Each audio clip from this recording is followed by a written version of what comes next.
പരിശുദ്ധനായ പൗലോസ് അപ്പോസ്തലൻ തിമോഥെയോസിന് എഴുതിയ 1-ാം ലേഖനം 1-ാം അധ്യായം 12-ാം വാക്യം.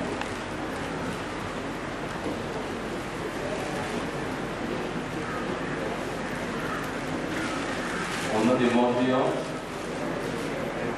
1-ാം അധ്യായം 12-ാം വാക്യം. 1 തിമോഥെയോസ് 1-ാം അധ്യായം 12-ാം വാക്യം. വേദോസം ഉള്ളവരുണ്ടോ? വേദോസം കൊണ്ടുവന്നിട്ടുണ്ടോ? കിട്ടിയോ? എടുത്തോ? എടുത്തവരൊന്ന് ഉറക്കം വായിക്കാമോ? എഴുന്നേറ്റ് ഉറക്കം വായിക്കാമോ? വായിക്കണം. എനിക്ക് ശക്തി നൽകിയ ക്രിസ്തുവേശു എന്ന നമ്മുടെ കർത്താവ് എന്നെ വിശ്വസ്തൻ എന്ന് എണ്ണി ശുശ്രൂഷയ്ക്ക് ആക്കിയതുകൊണ്ട് ഞാൻ അവനെ സ്തുതിക്കുന്നു. നമ്മുടെ ഇപ്രാവശ്യത്തെ ഈ സംഗമത്തിന്റെ പ്രധാന വിഷയം എന്താ? നാം ദൈവത്തിന്റെ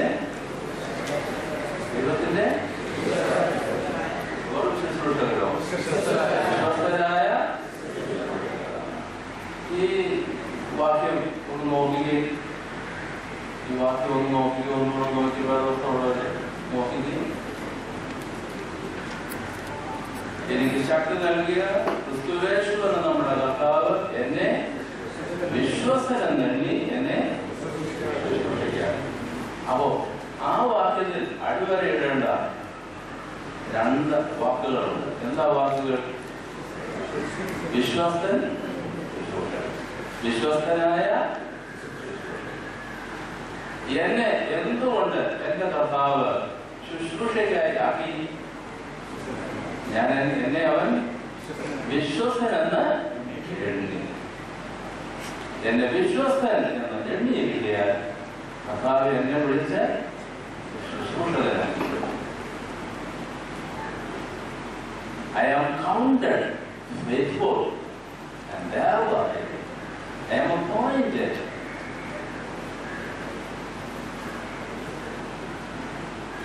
A servant,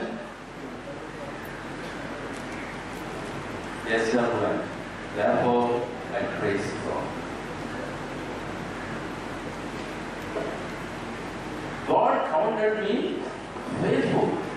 ദൈവം എന്നെ വിശ്വസ്തനെന്ന് എന്റെ കർത്താവ് എന്നെ എണ്ണി. അങ്ങനെ എന്നെ ശുശ്രൂഷിക്കാട്ടെ. ദൈവം ശുശ്രൂഷകരായി വിളിച്ചിരിക്കുന്ന നമ്മൾ എല്ലാവരെയും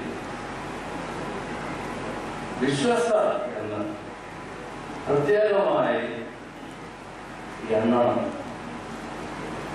നമ്മളെ നോക്കി, നമ്മുടെ ഹൃദയത്തെ നോക്കി, നമ്മുടെ നിലവുകളെ നോക്കി, നമ്മുടെ പ്രവർത്തനങ്ങളെ നോക്കി വിശ്വസ്തരെന്ന് അങ്ങനെ ദൈവസന്നിധിയിൽ വിശ്വസ്തരായ ശുശ്രൂഷകരായി നമ്മളെ നടത്തണം.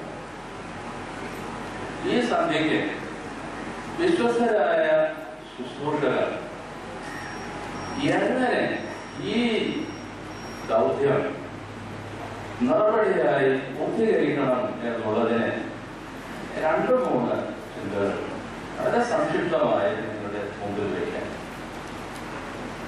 ഒന്നാമതായിട്ട് കഴിഞ്ഞ പ്രാവശ്യം ഞാൻ പറഞ്ഞു കാണുമായിരിക്കാം, നമ്മൾ ശുശ്രൂഷയ്ക്ക് സംബന്ധിക്കുമ്പോൾ ഒരു കാര്യം നമ്മൾ പ്രത്യേകം ഓർമ്മണം. നമ്മളുടെ ശുശ്രൂഷകളെല്ലാം അനുഷ്ഠാന പ്രധാനമാണ്. അനുഷ്ഠാനം എന്ന് ഞാൻ പറഞ്ഞത് വാക്കല്ല, അനുഷ്ഠാനം. എന്താണ് ഈ അനുഷ്ഠാനം? അത് പിന്നീട് വ്യക്തമായിക്കോളും. അനുഷ്ഠാന പ്രധാനമാണ്. അനുഷ്ഠാന പ്രധാനം എന്ന് പറഞ്ഞാൽ അതുകൊണ്ട് ഉദ്ദേശിക്കുന്നത് വാക്ക് മാത്രമല്ല. ആ വാക്കിന് പിന്നിൽ നമുക്കൊരു ഒരുക്കമുണ്ട്. ഒന്ന്, ആ ഒരുക്കത്തോടൊപ്പം നമ്മളുടെ ശാരീരികമായ അതിലുള്ള പങ്കാളിത്തമുണ്ട്. നമ്മളുടെ വാക്ക് മാത്രമല്ല, നമ്മളുടെ മനസ്സ് മാത്രമല്ല, നമ്മളുടെ ശരീരവും കൂടെ അതിനകത്ത് പങ്കാളിത്തമുണ്ട്. മാത്രവുമല്ല, നമ്മൾ അങ്ങനെ ശുശ്രൂഷ നിർവഹിക്കുമ്പോൾ വസ്തുക്കളും കൂടെ നമ്മൾ ഈ ശുശ്രൂഷിക്കാതെ ഉപയോഗിക്കും. അപ്പമീനുകൾ, കുന്തിരിക്കൽ, ഇതൊക്കെ നമ്മൾ ഉപയോഗിക്കും. അപ്പൊ വസ്തുക്കൾ നമ്മൾ എടുത്ത് ദൈവത്തിന് സമർപ്പിക്കും. ഉദാഹരണം, അനുഷ്ഠാനത്തിന് ഉദാഹരണമാണ് പറയുന്നത്. അപ്പൊ വസ്തുക്കൾ ദൈവത്തിന് സന്നിധി ഉപയോഗിക്കും. രണ്ടാമത്, നമ്മുടെ ശരീരത്തെ നമ്മൾ ഉപയോഗിക്കും. എങ്ങനെ ഉപയോഗിക്കും? നമ്മളുടെ തലകളെ വണങ്ങണം എന്ന് പറയുമ്പോൾ നമ്മൾ എന്ത് ചെയ്യും? നമ്മുടെ ദൈവമുമ്പാകെ ശിരസ് ഞാൻ ഇന്നിപ്പോ നമ്മൾ നമസ്കാരത്തിന് പൂക്കൊട്ടു. അപ്പോഴെന്താ ചെയ്യുന്നത്? നമ്മുടെ ശരീരത്തെ ദൈവസന്നിധി സാഷ്ടാംഗം പ്രണമിക്കുകയാണ്. മാത്രമല്ല, നമ്മുടെ വാക്കുകൊണ്ട് നമ്മൾ ഉച്ചരിക്കുകയാണ്. ആ വാക്കുകൊണ്ട് ഉച്ചരിക്കുമ്പോൾ നമ്മളുടെ മനസ്സ് അത് വ്യാപരിക്കുകയാണ്. അനുഷ്ഠാനം പ്രധാനമാണ്. ഇതെല്ലാം കൂടെ ചേരുന്നതാണ് അനുഷ്ഠാനം. മനസ്സിലാവുന്നു? നിങ്ങൾക്കുമ്പോ മനസ്സിലായോ? അനുഷ്ഠാനം എന്നുള്ളത് എന്തെല്ലാം ഉൾക്കൊള്ളും? വസ്തുവകകൾ ദൈവത്തിന് സമർപ്പിക്കും, നമ്മളുടെ ശരീരത്തെ ദൈവത്തിന് സമർപ്പിക്കും, നമ്മളുടെ വാക്കുകളെ സമർപ്പിക്കും, നമ്മളുടെ ചിന്തകളെ സമർപ്പിക്കും. ഇതെല്ലാം കൂടെ ചേരുന്നതാണ് അനുഷ്ഠാനം.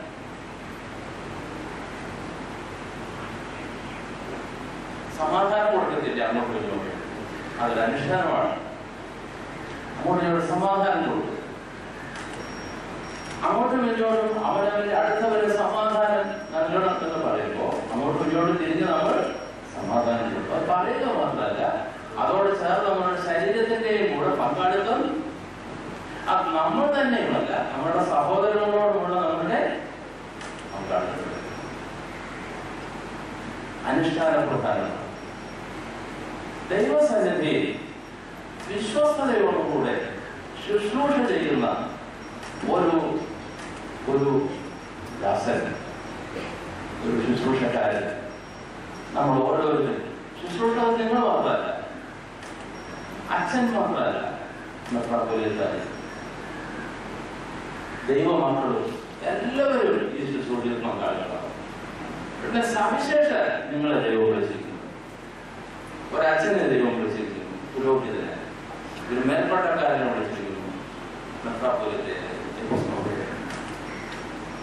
എല്ലാവരും കർത്താവിന്റെ ശുശ്രൂഷകരാണ്. ഈ അവസരം വിശ്വസ്തരായ ശുശ്രൂഷകർ. ഞാൻ ആദ്യമേ സൂചിപ്പിച്ചു അനുഷ്ഠാനം. ഈ അനുഷ്ഠാനം എങ്ങനെ നമുക്ക് അനുഭവമായി തീരുന്നതോളം നമുക്ക് ചെയ്യാം. അനുഷ്ഠാനം അനുഭവമാകാൻ നമ്മളെ എങ്ങനെ നിർവഹിക്കണം? ഒന്ന്, വാക്കുകൊണ്ട് വ്യക്തതയോടെ ഉറക്കെ ചൊല്ലണം എന്ന് പറഞ്ഞ് എങ്ങനെയാ ഞാൻ പറഞ്ഞത്? വാക്കുകൊണ്ട് വ്യക്തതയോടെ ഉറക്കെ ചൊല്ലണം. അത് പദ്യമായാലും ചൊല്ലല, ഗദ്യമായാലും ചൊല്ലല. പറയുകയില്ല, കുർബാനയ്ക്കൊന്നും പറയുകയില്ല. പിന്നെന്തോ ചെയ്യുന്നത്? ചൊല്ലുകയും. പദ്യമായാലും ദൈവമേ നീ പരിശുദ്ധനാവും. നമ്മൾ എന്ത് ചെയ്യും? ദൈവമേ നീ പരിശുദ്ധനാവും ചൊല്ലും, ഇല്ലേ? അതാണ് ചൊല്ലുന്നത്. ഈണത്തോടെ ചൊല്ലും. അപ്പോ വ്യക്തതയോടെ ചൊല്ലണം.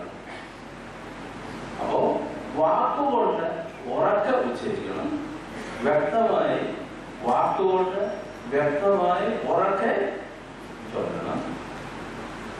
രണ്ട്, ബുദ്ധി കൊണ്ട് അർത്ഥമറിഞ്ഞ് ചൊല്ലണം, ചെയ്യണം. എന്ത് ചെയ്യണമെന്ന് പറഞ്ഞത്? തല കുളിക്കുന്നത് എന്ത് വേണം? അതിന്റെ അർത്ഥം അറിഞ്ഞ് ചെയ്യണം. ചൊല്ലണമെന്ന് പറഞ്ഞാൽ ദൈവമേ പരിശുദ്ധനാവുന്നത് ചൊല്ലേണ്ടത് അർത്ഥം അറിഞ്ഞ് ചൊല്ലണം. പദ്യമായാലും ഗദ്യമായാലും അങ്ങനെ ചൊല്ലണം. അതിന് എന്താ പറഞ്ഞത്? എത്ര കാര്യം പറഞ്ഞു? 2 കാര്യം പറഞ്ഞു. ഏതൊക്കെയാ? വാക്കുകൊണ്ട് വ്യക്തമായി ഉറക്കെ ചൊല്ലണം.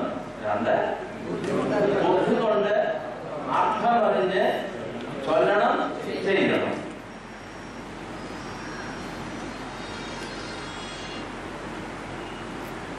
3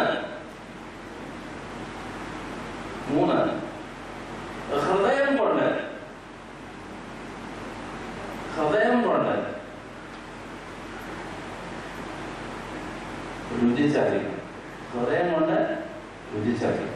ഹൃദയം കൊണ്ട് രുചിച്ചറിയും.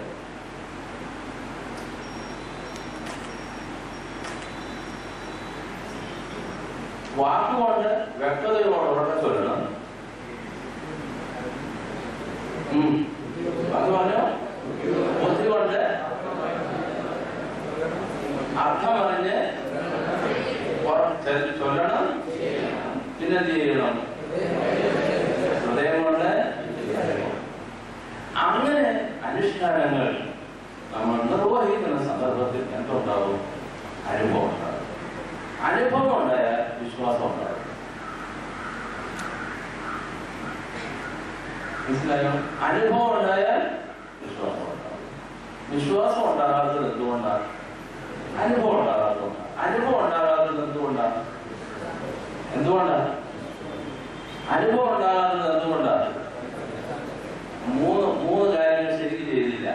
3 കാര്യങ്ങൾ ചെയ്താൽ അനുഭവം ഉണ്ടാകും. 3 കാര്യങ്ങൾ എങ്ങനെ ചെയ്യണം? വാക്കുകൊണ്ട് വ്യക്തതയോടെ ഉറക്കെ ചൊല്ലണം. പിന്നെ ബുദ്ധി കൊണ്ട് അർത്ഥമറിഞ്ഞ് ചൊല്ലണം, ചെയ്യണം. ഹൃദയം കൊണ്ട് ചൊല്ലണം. അപ്പോൾ അനുഭവം ഉണ്ടാകും. അനുഭവം വന്നാൽ വിശ്വാസത്തോടെ ഇതെല്ലാം ചെയ്യണം. അപ്പൊ ബാക്കിയെല്ലാം വരും. അങ്ങനെ തിരിച്ചും പറയാം. അവിടെ നമ്മളെല്ലാവരും ദൈവസന്നിധിയിൽ വിശ്വസ്തരായ ശുശ്രൂഷകർ ആകുന്നുവെങ്കിൽ നമ്മളെ വിളിച്ചിരിക്കുന്ന വിളിക്കനുസരണമായി ഞാൻ എന്തുകൊണ്ടായിട്ട് പറഞ്ഞത്? നമ്മളുടെ ശുശ്രൂഷകർ എന്നുള്ള നമ്മളുടെ വിശ്വസ്തത ആരാധനയിലുള്ള നമ്മളുടെ അനുഷ്ഠാനത്തിൽ പ്രതിഫലിക്കണം. ആരാധനയിലുള്ള അനുഷ്ഠാനത്തിൽ പ്രതിഫലിക്കുന്നത് ഈ കാര്യങ്ങൾ കൊണ്ടാണ്. എന്തെല്ലാം കാര്യങ്ങൾ കൊണ്ടാണ്? നമ്മൾ എന്ത് ചെയ്യണം? ഹൃദയമാവാൻ ഞാൻ ആവർത്തിച്ച് പറയുന്നു, മറക്കരുത്. എന്ത് ചെയ്യണം? വാക്കുകൊണ്ട് വ്യക്തതയോടെ ചൊല്ലണം. പിന്നെ ബുദ്ധികൊണ്ട് അർത്ഥമറിഞ്ഞ് ചൊല്ലണം, ചെയ്യണം. 3 ഹൃദയം കൊണ്ട് തലമണ്ടയിൽ നിന്ന് ഹൃദയത്തിലേക്ക് വരും. വായിൽ നിന്ന് തലച്ചോറിലേക്കും തലച്ചോറിൽ നിന്ന് ഹൃദയത്തിലേക്കും വരുമ്പോൾ അനുഭവം വരും. അങ്ങനെ അനുഭവം നമുക്ക് വിശ്വാസം ഉണ്ടാക്കണം. അതിന് ആ കാര്യങ്ങൾ ചെയ്യുന്നത് നിങ്ങൾ വിശ്വസിക്കണം.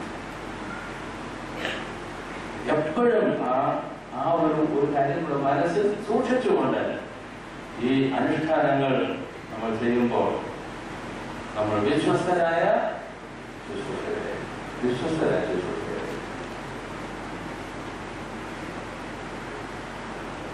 രണ്ടാമത്തെ ഒരു പ്രധാനപ്പെട്ട കാര്യം, അപ്പൊ നമ്മൾ നാളെ ഈ ക്യാമ്പ് ഏതാണ്ട് ദൈവസ്ഥാനിൽ ഇന്ന് സന്ധ്യ കൊണ്ട് നാളെ വിശുദ്ധ കുർബാനയോടുകൂടെ അത് കഴിഞ്ഞു വരുന്ന ചടങ്ങോടുകൂടെ നാളെ ദൈവസ്ഥാനിക്കുമ്പോൾ നമ്മൾ ശുശ്രൂഷകരെന്നുള്ള നിലയിൽ വിശ്വസ്തയോടെ ഈ കാര്യങ്ങൾ പൂർത്തീകരിക്കാൻ കഴിഞ്ഞോ എന്ന് നമ്മൾ തന്നെ ചോദന ചെയ്യാൻ ഈ ചിന്തകൾ സഹായിക്കണം. രണ്ടാമത് ചെയ്യാനുള്ള ഒരു തരം വിശ്വസ്തരായ ശുശ്രൂഷകർ. നമ്മൾ ഒത്തിരി പ്രസംഗങ്ങളൊക്കെ കേൾക്കും, പ്രബോധനങ്ങൾ നമ്മൾ കേൾക്കും. നിങ്ങളെല്ലാം കുഞ്ഞുങ്ങളാണ്. എല്ലാവരും 12 വയസ്സ് മുതൽ ഉള്ള കുഞ്ഞുങ്ങളാണ് അല്ലേ? 12 വയസ്സിന് താഴെയുള്ള കുഞ്ഞുങ്ങളുണ്ടോ? അത് ചുരുക്കമേ മിക്കവാറും 12 വയസ്സിന് 12 അതിന് മുകളിലുള്ള കുഞ്ഞുങ്ങളോട് വന്നിട്ടുള്ളത്. ശരിയാണോ ഞാൻ പറഞ്ഞത്? ആണല്ലോ. അപ്പോ നമുക്ക് ഈ ചെറുപ്രായത്തിന്റെ ചില വികാരപരമായ പ്രശ്നങ്ങളൊക്കെ ഉണ്ടാവും, ചിന്തകളുണ്ടാവും, ആകർഷണങ്ങളുണ്ടാവും, പരീക്ഷകളുണ്ടാവും. അങ്ങനെ വരുമ്പോൾ സംഘർഷങ്ങളും ഉണ്ടാവും, സംഘർഷങ്ങൾ, ആത്മസംഘർഷങ്ങളുണ്ടാവും.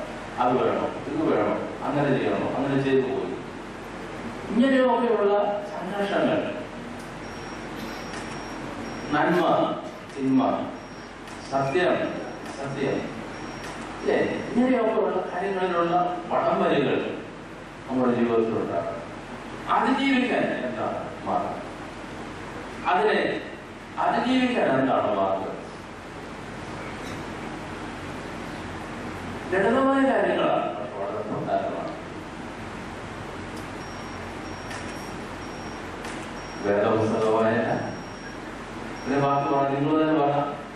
വേദപുസ്തക വായന, പിന്നെന്ത് വേണം? പ്രാർത്ഥന അല്ലേ? വേദവായന, പ്രാർത്ഥന, നോമ്പ്, ഉപവാസം, പ്രബോധനം എന്ന് പറഞ്ഞ് ഏതൊക്കെയാ? വേദവായന, പ്രാർത്ഥന, നോമ്പ്, ഉപവാസം, പ്രബോധനം. പ്രബോധനം വേണം, പക്ഷെ പ്രബോധനം കൊണ്ട് മാത്രം ശരിയാവില്ല. പിന്നെന്ത് വേണം? നോമ്പ്, വേദപുസ്തകം വായിക്കണം, പ്രാർത്ഥിക്കണം. പ്രാർത്ഥനയുടെ സമയത്ത് കുമ്പിട്ട് പ്രാർത്ഥിക്കണം. കുമ്പിടാൻ അനുവദനീയമായ ദിവസങ്ങളിൽ കുമ്പിട്ട് പ്രാർത്ഥിക്കണം.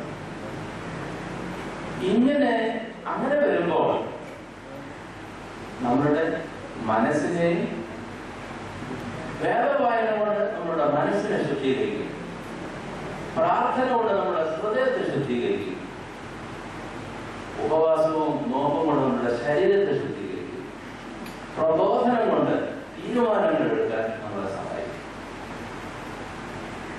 ഞാൻ പറഞ്ഞത് മനസ്സിൽ കുറിച്ചോ? എന്താ ഞാൻ പറഞ്ഞത്? വേദവായന കൊണ്ട്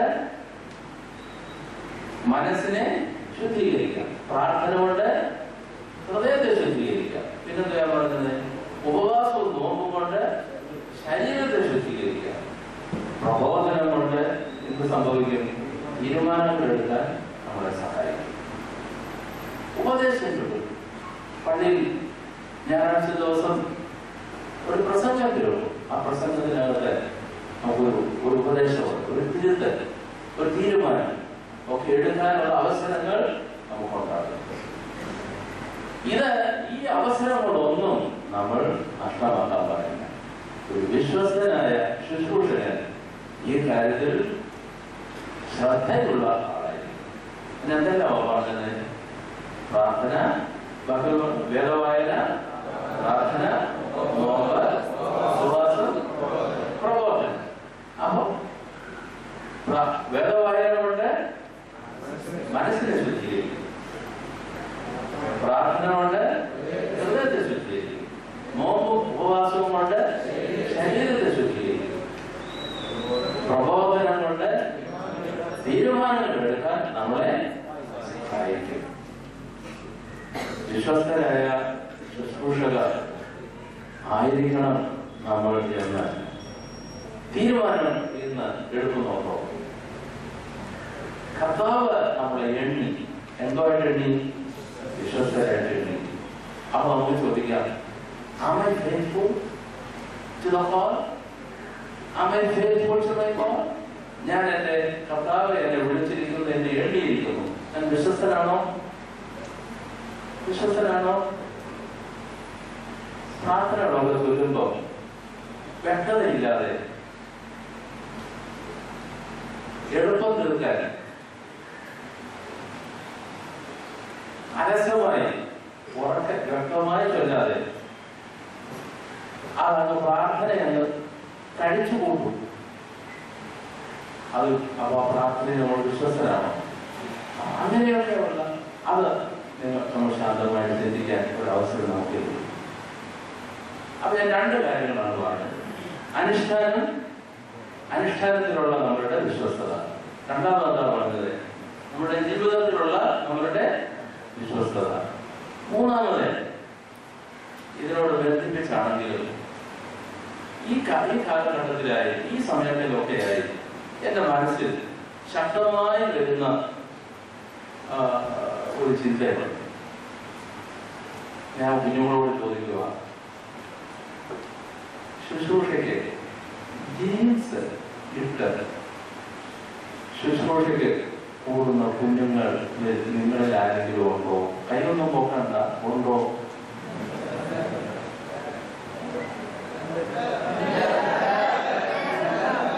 അതാ ശരി, ഇപ്പൊ പറഞ്ഞതാ ശരി. ഉണ്ട് എന്നും ഇല്ല എന്നും ചേർത്ത് പറയുന്നതാണ് ശരി. ജീൻസ് ഉപയോഗിക്കുന്ന കുഞ്ഞുങ്ങളുമുണ്ട്, ജീൻസ് ഉപയോഗിക്കാത്ത. അത് ശരിയാണോ എന്ന് നമുക്ക് പരിശോധിക്കാം. വേറൊരു കാര്യം ഞാൻ ചോദിക്കാൻ പോവാം. ടീഷർട്ട് ഇട്ട് പള്ളിയിൽ പോകുന്ന കുഞ്ഞുങ്ങളെ കണ്ടിട്ടുണ്ടോ? അച്ചായന്മാരെ കണ്ടിട്ടുണ്ടോ?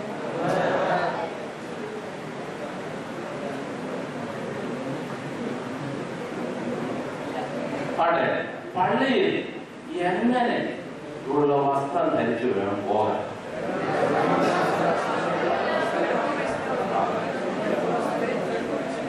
ഞാൻ നാളെ എല്ലാവരും പള്ളിയിൽ വരുന്നത് എങ്ങനെയാണെന്ന് ഇവിടെ ഒരാളെ ഞാൻ ഏൽപ്പിച്ചേക്കാം. നിങ്ങൾ എല്ലാവരും പറഞ്ഞൊരു വെള്ള വസ്ത്രം ധരിച്ചു വരണം. അല്ലേ? വെളിപാട് പുസ്തകം 19-ാം അധ്യായം 7-8 വാക്യങ്ങൾ. വെളിപാട് പുസ്തകം 19-ാം അധ്യായം 7-8 വാക്യങ്ങൾ. വായിച്ചമനെ.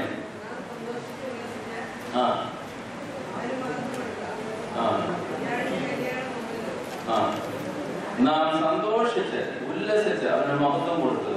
ഏതാ ഞാൻ പറഞ്ഞത്? ഏത് വേദഭാഗമാണെന്ന് ഉറക്കെ പറഞ്ഞ് ചർച്ച കിട്ടിയില്ല. വെളിപാട് പുസ്തകം 19-ാം അധ്യായം 7-8 വാക്യങ്ങൾ. അവിടെ ഇനി വായിച്ചാൽ ഒന്നുകൂടെ. ആദ്യം പോലെ വായിച്ചോ, ഒന്നുകൂടെ വായിച്ചോ. എല്ലാവർക്കും കേട്ടിട്ടില്ലേ? നാം സന്തോഷിച്ച് ഉല്ലസിച്ച് അവന് മഹത്വം കൊടുക്കുക. കുഞ്ഞാടിന്റെ കല്യാണം വന്നുവല്ലോ. പിന്നെ അവന്റെ കാന്തയും തന്നെത്താൻ ഒരുക്കിയിരിക്കുന്നു. അവൾക്ക് ശുഭ്രവുമായ വിശേഷ വസ്ത്രം ധരിപ്പാൻ കൃപ ലഭിച്ചിരിക്കുന്നു. ആ വിശേഷ വസ്ത്രം വിശുദ്ധന്മാരുടെ നീതിപ്രവർത്തികൾ തന്നെ. വിശുദ്ധ കുർബാന ഒരു കല്യാണ സദ്യയാണ്, ഒരു ബാങ്ക്വറ്റ് ഇംഗ്ലീഷിൽ വെഡിങ് ബാങ്ക്വറ്റ്. മണവാളനും മണവാട്ടിയും തമ്മിലുള്ള സംഗമം. മണവാളനായ ക്രിസ്തു, മണവാട്ടിയായ വിശുദ്ധ കുർബാനയ്ക്ക് പോകുന്ന സന്ദർഭത്തിൽ മണവാട്ടി എന്ത് വസ്ത്രം, ഏത് തരത്തിലുള്ള വസ്ത്രം ധരിക്കണം? ദൈവവചന പ്രകാരം എങ്ങനെയായിരിക്കണം അത്?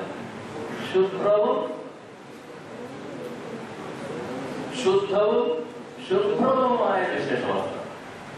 എന്ത് വസ്ത്രം ധരിക്കണം? ശുഭ്രവുമായ വിശേഷ വസ്ത്രം. ആ വിശേഷ വസ്ത്രം എന്തിനെ സൂചിപ്പിക്കുന്നു? അത് വിശുദ്ധന്മാരുടെ നീതി പ്രവർത്തികളുടെ നീതി, സത്യം, സ്നേഹം, ഇതിനെ പ്രകാശിപ്പിക്കുന്നതാണ് ഈ ശുഭ്രവുമായ വിശേഷ വസ്ത്രം. ഈ വിശേഷ വസ്ത്രത്തിന്റെ ശുഭ്രം എന്ന് പറഞ്ഞാൽ എന്ത് നിറമായിരിക്കും? അതെങ്ങനെ അറിയാം? വെളിപാട് പുസ്തകം 7-ാം അധ്യായം 9-ാം വാക്യവും 14-ാം വാക്യവും നോക്കാം. വെളിപാട് പുസ്തകം 7-ാം അധ്യായം 9-ാം വാക്യം വായിക്കാമോ? ഉറപ്പായിട്ടാണ്.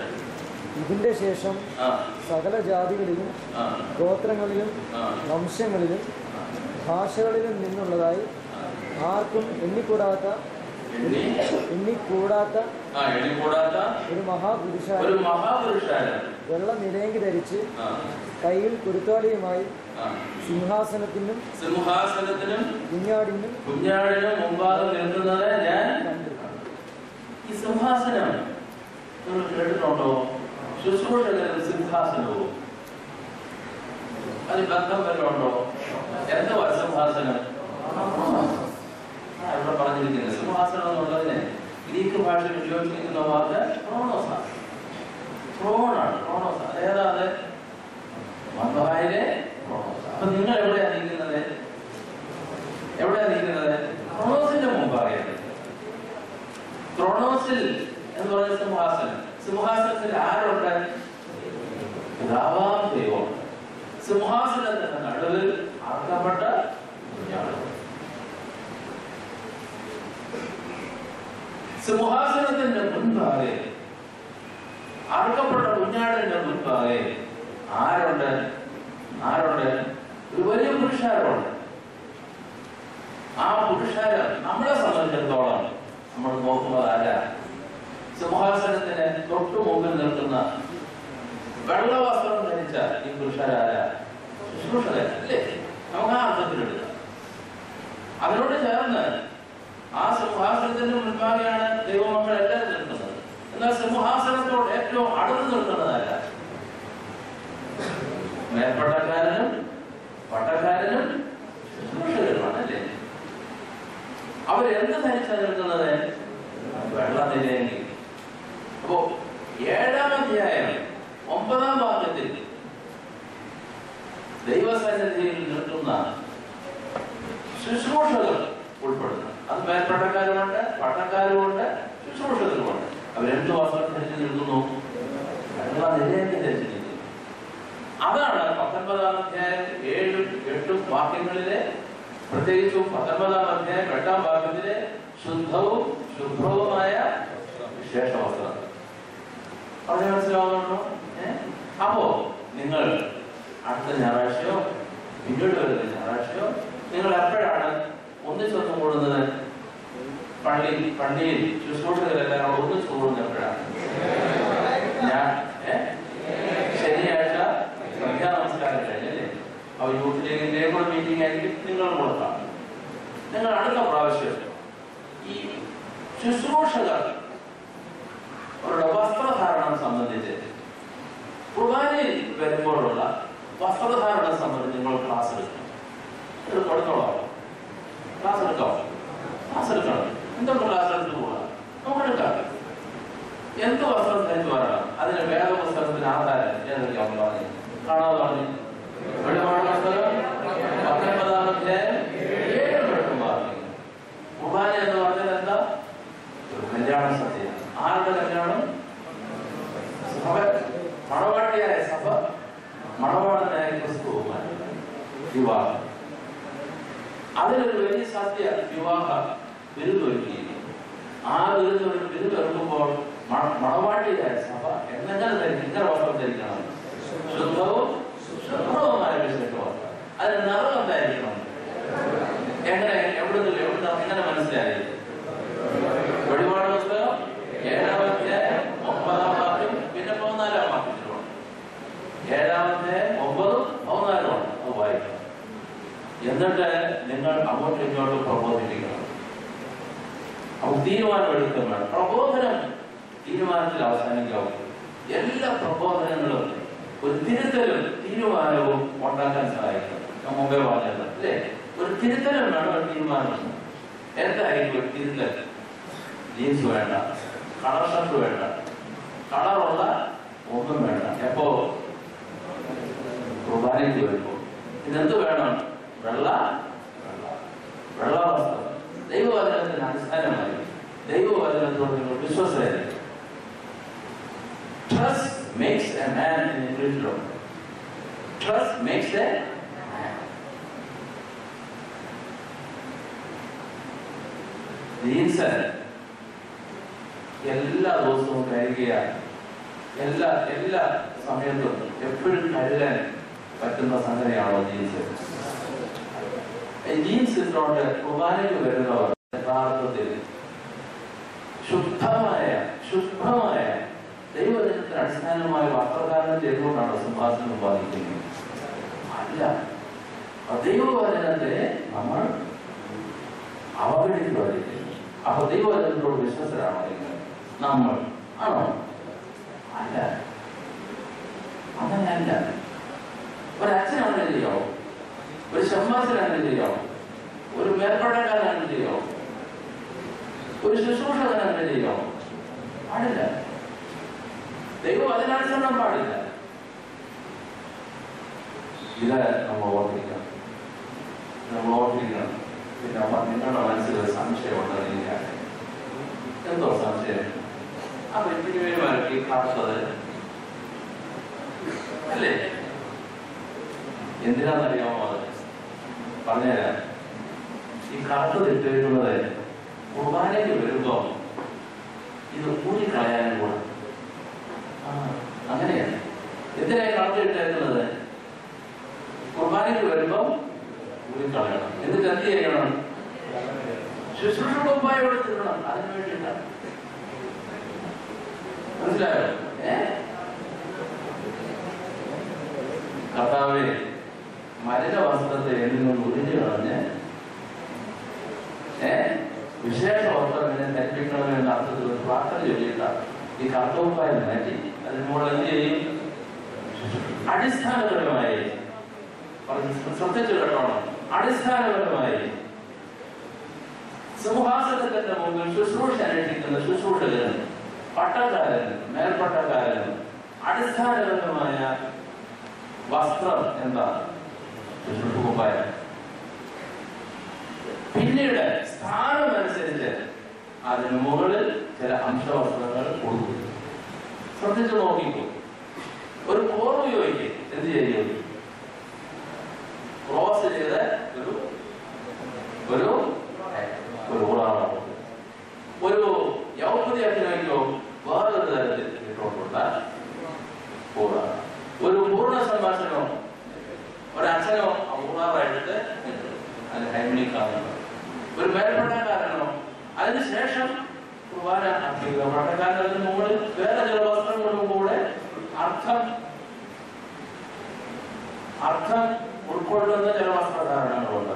പക്ഷെ അടിസ്ഥാനപരമായി ദൈവസന്നിധിയിൽ നിൽക്കുന്ന ശുശ്രൂഷിക്കുന്ന ഒരു ശുശ്രൂഷകൻ പട്ടക്കാരൻ മേൽപ്പട്ടക്കാരനുമുള്ള വിശേഷ വസ്ത്രം എന്താണ്? ശുശ്രൂഷകുപ്പായം. അവിടെ മനസ്സിലാവുന്നുണ്ടോ? വിശുദ്ധ കുർബാനയുടെ കാര്യമാണ്. അങ്ങനെ അതാണ് ദൈവവചനത്തിന്റെ അടിസ്ഥാനമായി. നിങ്ങൾ ദൈവവചനത്തോട് വിശ്വസ്തരായിരിക്കണം മക്കളെ. എന്നിട്ട് നിങ്ങൾ ആദ്യം എന്ത് ചെയ്യണം? നിങ്ങളുടെ ശുശ്രൂഷക സംഘത്തിന്റെ യൂത്തിനെ കൂടെ ചേർന്നാണ് ആ സംഘത്തിൽ ഇത് പറയണം. നിങ്ങൾ ഒരു ക്ലാസ് എടുക്കണം. അടുത്ത ഞായറാഴ്ച, ഒരു ഞായറാഴ്ച അധികം താമസിക്കരുത്. മറന്നു പോകുന്നതിന് മുമ്പ് ഒരു ക്ലാസ് എടുക്കണം. വേദഭാഗമൊക്കെ കിട്ടിയോ? കിട്ടാവായോ? വെളിപാട് പുസ്തകം 19-ാം അധ്യായം 7 തൊട്ട് പിന്നെ 7-ാം അധ്യായം 9-14 വാക്യങ്ങൾ ക്ലാസ് എടുക്കണം. എന്നിട്ട് ഒരു തിരുത്തലും ഒരു തീരുമാനം. എന്തോ തിരുത്തൽ?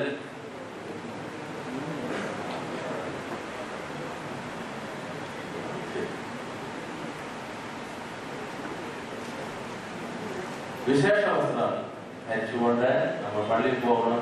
അതിനുള്ള പ്രബോധനം നിങ്ങൾ സ്വീകരിക്കണം. പ്രബോധനം നിങ്ങൾ നൽകണം, സ്വീകരിക്കണം. ഒരു തിരുത്തലും വേണം, തീരുമാനം വേണം. ഞാൻ ചോദിക്കുക, ഇന്നിവിടെ വന്നിരിക്കുന്ന കുഞ്ഞുങ്ങൾ ഒരു തീരുമാനം എടുക്കാവോ?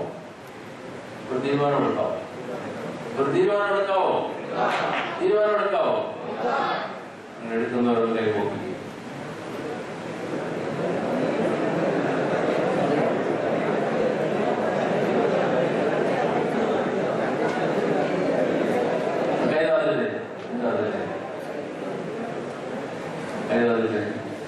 ഞാൻ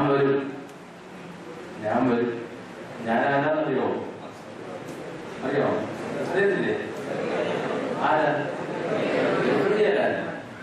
ഞാൻ വരും. ഞാൻ വന്നിട്ട് നിങ്ങളെയൊക്കെ ഗബ്രിയേൽ വരും. ആര്? മാലാഖ വരും. മാലാഖ വന്ന് നോക്കും. എന്തോ നോക്കും? നിങ്ങളുടെ തീരുമാനം നിങ്ങൾ പ്രയോഗത്തിൽ വരുത്തിയിട്ടുണ്ടോ എന്ന് നോക്കും. മക്കളെ, നമ്മൾ ഒരു ഒരു വലിയ ഒരു മാറ്റത്തിന് ചാലകങ്ങളാണ്. ഒരു മാറ്റത്തിന് ഈ പ്രാവശ്യത്തെ ക്യാമ്പസിൽ അവതരിക്കുന്ന കുഞ്ഞുങ്ങൾ ഒരു മാറ്റത്തിന് ചാലകങ്ങളാവും. എന്താ ഞാൻ പറഞ്ഞത്? മാറ്റത്തിന് ചാലകങ്ങളാവൂ. ഇതേപോലെ പറഞ്ഞു ചാലകങ്ങളാവൂ എന്ന് പറഞ്ഞാൽ എന്ത് പറഞ്ഞു? നമുക്ക് വേണ്ടാവും, ഒരു ഏജന്റ് ആവും. മാറ്റത്തിന് ചാലകങ്ങളാവും. എന്ത് മാറ്റം? വിശ്വസ്തരായ ശുശ്രൂഷകരായിരിക്കാൻ. ആ വിശ്വസ്തരുടെ ഒരു ഘടകമാണ് ഞാൻ പറഞ്ഞു. എന്താ ഘടകം? നമ്മുടെ വസ്ത്രധാരണത്തിൽ ഒരു മാറ്റം വരണം. എന്താ മാറ്റം? ദൈവവചനത്തിന് അടിസ്ഥാനമാക്കാം. ശുദ്ധവും ശുഭ്രവുമായ വിശേഷ വസ്ത്രം. ആ വിശേഷ വസ്ത്രം എന്താ? വെള്ളം നിലയെങ്കിൽ ചുട്ടുപോക്കാൻ അതേച്ചോട് പറയണം. വരും വരും അങ്ങനെ വരും. ആ ശുശ്രൂഷകുമായ ധരിക്കുന്നത് എങ്ങനെ വേണം? നമ്മൾ ധരിക്കുന്ന വസ്ത്രം വെള്ളയും മോൾ മാത്രം വെള്ളനിലയിൽ ധരിക്കാവൂ. അങ്ങനെ പള്ളിയിൽ പറയണം. നിങ്ങളത് പ്രബോധനം ചെയ്യണം. പിന്നെ സൺഡേ സ്കൂളുകാരോട് നിങ്ങൾ പോയി ക്ലാസ് എടുക്കണം. ഒരു ദിവസം നിങ്ങൾ ഒരാൾ പോയി സീസമായിട്ട് ക്ലാസ് എടുക്കണം. എന്തുകൊണ്ട് വയ്യ? ഒരു പ്രാർത്ഥനാ യോഗത്തിൽ പോയി ക്ലാസ് എടുക്കണം. നിങ്ങളെ ഏൽപ്പിക്കുമായിരുന്നു. മാറ്റത്തിന് ചാലകങ്ങളാവൂ.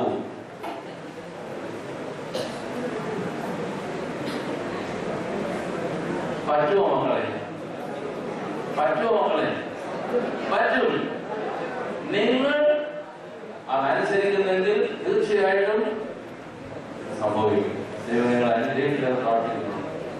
പിന്നെ എല്ലാവരും ഇപ്പോ ഞാൻ നേരത്തെ ദൈവവിളിയെ സംബന്ധിച്ച് കഴിഞ്ഞ വർഷങ്ങളിലൊക്കെ ഞാൻ എന്റെ ക്ലാസ് എടുക്കുന്ന സന്ദർഭത്തിൽ ദൈവവിളിയെ സംബന്ധിച്ച് പറയുന്ന ഒരു 10 മിനിറ്റ് അങ്ങനെ ചെയ്യുമായിരുന്നു.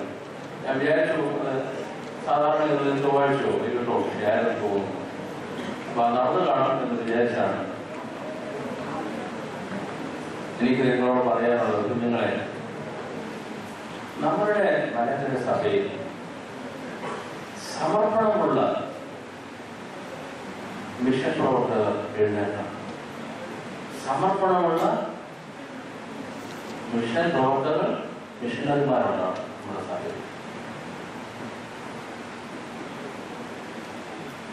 സമർപ്പണമുള്ള പട്ടക്കാർ എഴുന്നേൽക്കണം കാരണം നമ്മുടെ സഭയിൽ. സമർപ്പണമുള്ള സന്യാസിമാർ വരണം. ഒരു കാര്യം എനിക്കറിയാം, നമുക്കറിയാം, അങ്ങനെ വന്നിട്ടുള്ളതിൽ ഏറെ ബന്ധവും ശുശ്രൂഷകരായിരുന്നു എന്നുള്ളതാണ്. പള്ളിയിലെ ഓൾട്ടർ സെർവൻസ് ആയിരുന്നു, ശുശ്രൂഷകരായിരുന്നു. ആ ശുശ്രൂഷകരാണ് പിൽക്കാലത്ത് മിഷണറിമാരായി ദൈവവേല തെരഞ്ഞെടുത്തത്. വിവാഹിതരായോ അവിവാഹിതരായോ പട്ടക്കാരായി മേൽപ്പട്ടക്കാരായി സഭയുടെ ശുശ്രൂഷ ഏറ്റെടുത്തത്.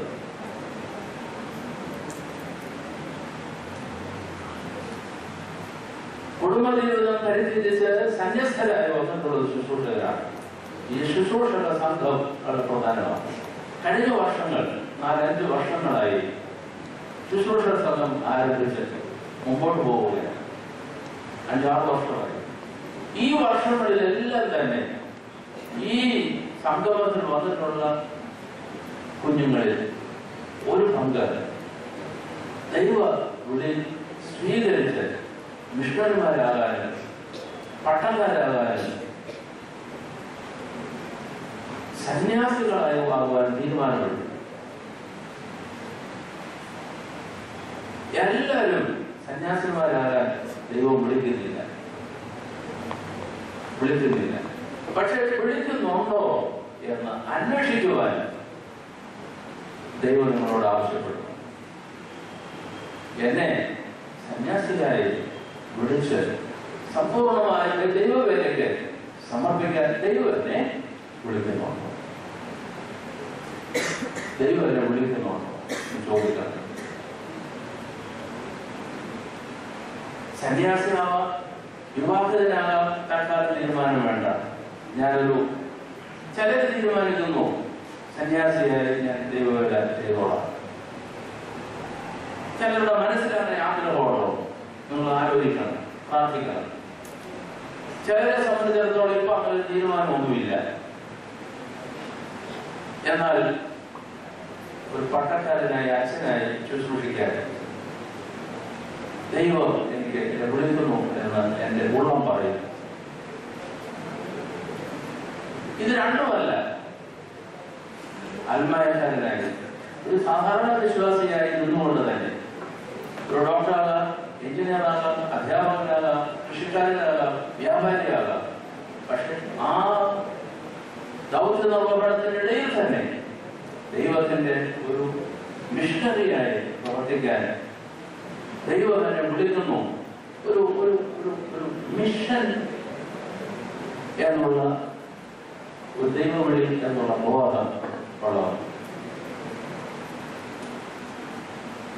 നിങ്ങളെ ഒരു കടലാസ് എടുത്തോ, കടലാസ് നിങ്ങളുടെ കയ്യിലുണ്ടല്ലോ, ഒരു ഫ്രഷ് ആയിട്ട് പേജ്, ഒരു പേജ് എടുത്തിട്ട്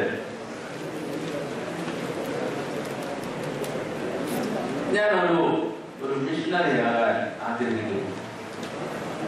നിങ്ങൾ എഴുതരുത്, ഇപ്പം കേട്ടോണം. 3 കാര്യങ്ങളാണ് എഴുതേണ്ടത്. ഞാനൊരു മിഷണറി ആകാൻ ആഗ്രഹിക്കുന്നു. എഴുതിക്കുക, ഞാനൊരു മിഷണറി ആകാൻ ആഗ്രഹിക്കുന്നു. 2 ഞാനൊരു പുരോഹിതനാകാൻ ആഗ്രഹിക്കുന്നു.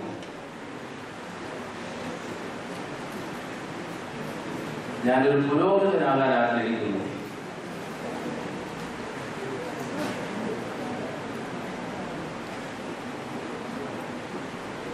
3 ഞാനൊരു സന്യാസിയാകാൻ ആഗ്രഹിക്കുന്നു.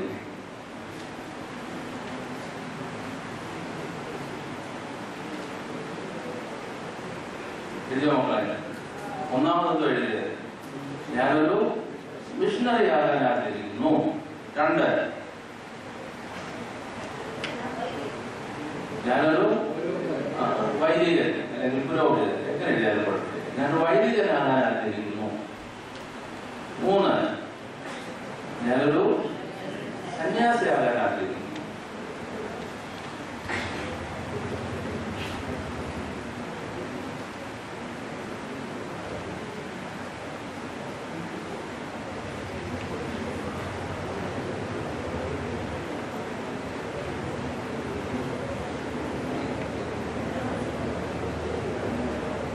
എഴുതിയോ എല്ലാവരും?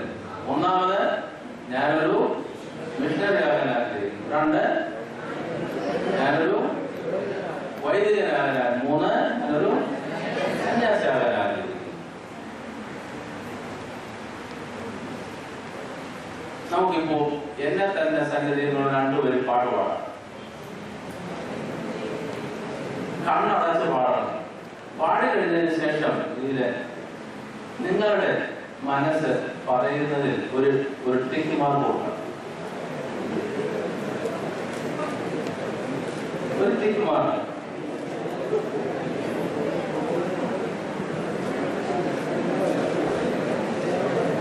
Are you ready? 1, 2, 3. എന്നെ തന്നെ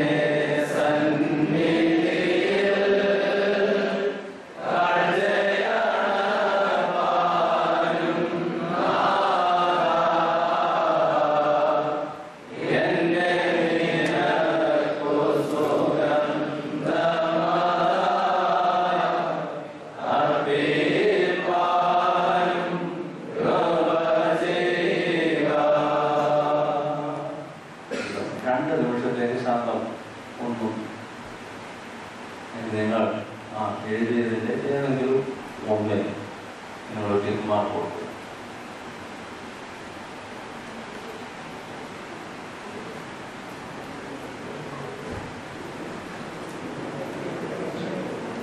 കണ്ണു തുറന്നു കൊടുത്താൽ മതി കേട്ടോ. കണ്ണു തുറന്നേ ടിക്ക് മാർക്ക് ചെയ്യാവൂ. കണ്ണ് അടുത്തോട്ട് ചെയ്യുന്നത്.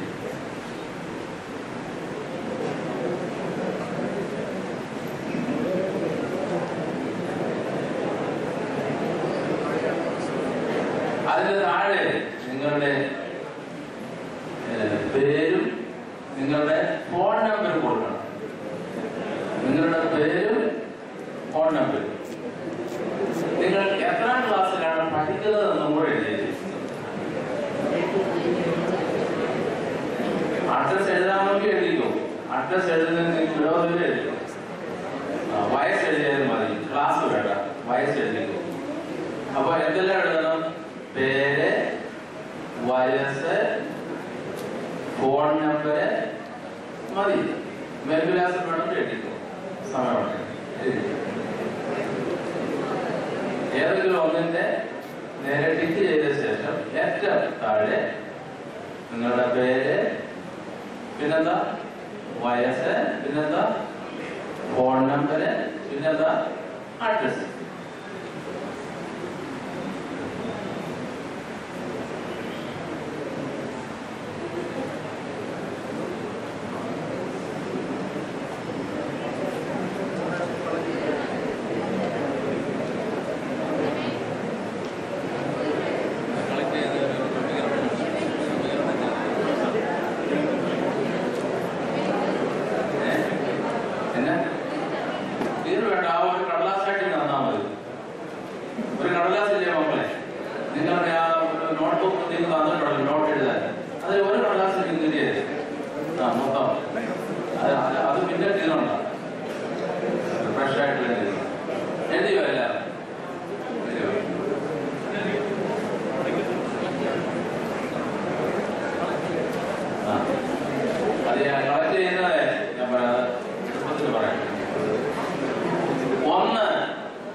നിങ്ങൾ ഈ വരുന്നവരുടെ കയ്യിൽ തീർന്നവരുടെ കയ്യിൽ കൊടുത്തത് കൊടുത്തത്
ഇപ്പൊ നിങ്ങൾ മൂന്നാമത്തേതിനിടയ്ക്ക് ഒരു ടിക്ക് എഴുതിയാലോ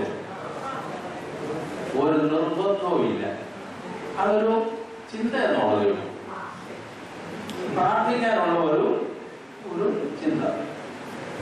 നിങ്ങൾ കുഞ്ഞുങ്ങളല്ലേ, അത് ചിന്തിച്ച് പ്രാർത്ഥിച്ച് സാവകാശം തീരുമാനത്തിൽ വാഴേണ്ടതാണ്. രണ്ടാമത്, ഒരു വൈദികനാകാൻ ആഗ്രഹിക്കുന്നു ടിക്ക് വിചാരിച്ചോളൂ. കുറച്ചു കഴിഞ്ഞ് ഞങ്ങൾ പഠിച്ചു കുറച്ചുകൂടെ കഴിയുമ്പോൾ വൈദികനാകുന്നത് ചിലപ്പോൾ അതായിരിക്കണമെന്ന് നിർബന്ധമില്ല, തെളിഞ്ഞു വരുന്നതാണ് നിർബന്ധമില്ല. പക്ഷെ ഇതിൽ ഏതെങ്കിലും ഒന്ന് നിങ്ങളായിരിക്കണം, അല്ലേ?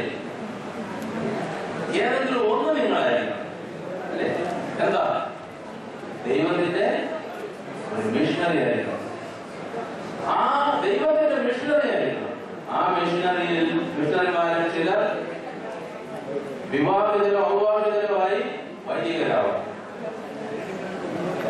അവരിൽ തന്നെ ചിലർ വിവാഹ ജീവിതം വേണ്ടെന്ന് വെച്ചിട്ട് സന്യാസം സ്വീകരിച്ച് ദൈവവേദിക്കും സമർപ്പിക്കും. അത് പ്രാർത്ഥനയ്ക്കും സമർപ്പണത്തിനുമായ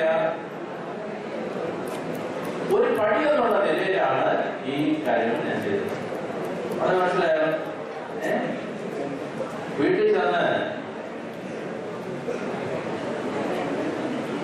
എന്തുകൊണ്ടാണ് ഞാനിത് പറഞ്ഞതെന്ന് അറിയാമോ? പണ്ടൊരു മോനെ ഇതുപോലെ ഒരു ക്യാമ്പിന് വന്നു. ഈ ശുശ്രൂഷ ക്യാമ്പിന് വന്നു. അവനൊരു 13 വയസ്സിൽ കാണുമായിരിക്കും. അവൻ പോയി ഞാൻ സന്യാസിയാവാൻ പോവാ എന്ന് പറഞ്ഞ് ടിക്ക് ചെയ്തു. വീട്ടിൽ ചെന്നപ്പോ മമ്മി പറഞ്ഞു,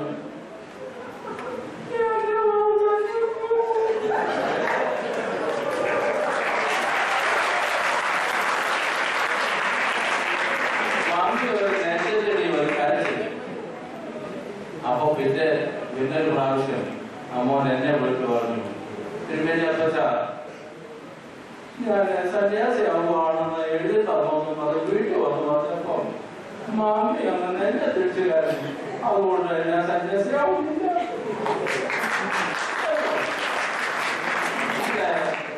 കൊച്ചു കുഞ്ഞല്ലേ, 13 വയസ്സുള്ള കുഞ്ഞല്ലേ. പക്ഷേ അങ്ങനെയൊന്നും വീട്ടിൽ പോയി പറഞ്ഞ് മമ്മിയോട് പറഞ്ഞ് മമ്മി ഇനി നെഞ്ചത്തടിച്ച് ഇത് ആരാ മോനെ കൊണ്ട് ചെയ്യിപ്പിച്ചതെന്ന് അന്വേഷിച്ച്. പക്ഷേ മക്കളെ, നിങ്ങൾ ചിലരെ ദൈവം സന്യാസിമാരായി വിളിക്കുന്നു. നിങ്ങളിൽ ചിലരെ ദൈവം, എല്ലാവരെയും ഇല്ല, നിങ്ങളിൽ ചിലരെ ദൈവം സന്യാസിമാരായി വിളിക്കുന്നു. നിങ്ങളിൽ ചിലരെ ദൈവം വൈദികരായി വിളിക്കുന്നു. നിങ്ങളിൽ എല്ലാവരെയും ദൈവം മിഷണറിമാരായി.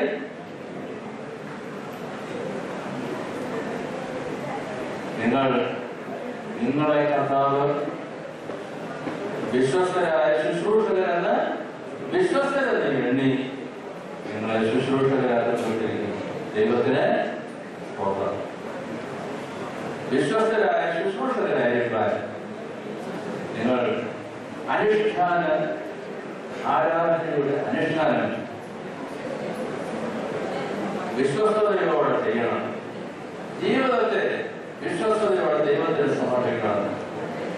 നിങ്ങളുടെ വസ്ത്രധാരണം പോലും ആ ദൈവവിളിക്ക് അനുസരണമായിരിക്കണം. ദൈവജനങ്ങളോടൊപ്പം പോലും ദൈവം നിങ്ങൾ എല്ലാവരെയും